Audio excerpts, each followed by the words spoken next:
Hi, I'm Paul. I've come here today to play a game of pool with my friend Tristian over here. So, I've invited you here today, not just to play pool, which, is always a good laugh, but we're also surrounded by a few arcade machines. So I thought something very close to my heart is arcade gaming. And what I want to do is, I want to discuss what makes the arcade a popular destination again. Because now it's not just arcades like we had when I was a kid, we've also got Barcades, a bar and an arcade.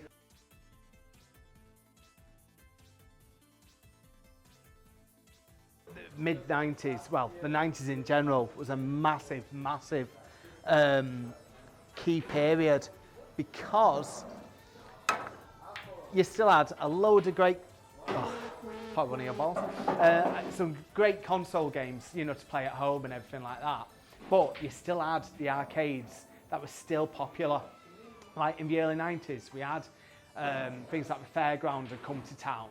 So I lived just out of Bolton. So a fair would turn up, and back then, people still wanted to play arcade games, like from the 80s and early 90s. So you got tons of different machines brought there, and you just spend like tons of money at 20, 30p a time.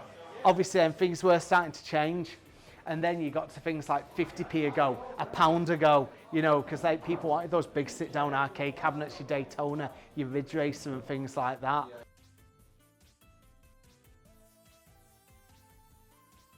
First-person shooters, like with things like Quake, Duke Nukem, and you had so many great memories from that. And I was in a game shop only the other week, and they had the original big box Duke Nukem on the shelf, and I was like straight away, yeah, yes. And you're just like, oh, that's a memory and a half, definitely.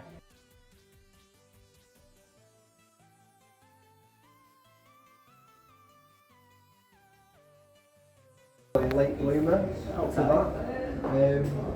So we'd be playing multiplayer games like Call of Duty, because that was big at the time, and like various other either first person or third person shooters really.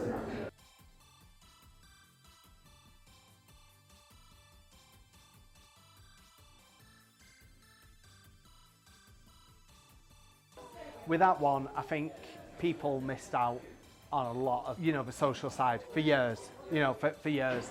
So I feel like, again, like we said many times, and we'll all say this going, it feels like crazy that so many years just suddenly disappeared. And now again, like I touched on, gaming's seen as a serious thing and not frowned upon as much.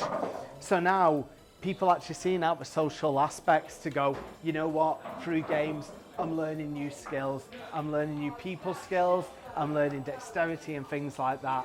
Also, one of the things that I'm starting to look more into is like the gaming and disability, because now people are making games keeping more, different disabilities and accessibility now in mind. So I feel like, again, it's a social side for everyone.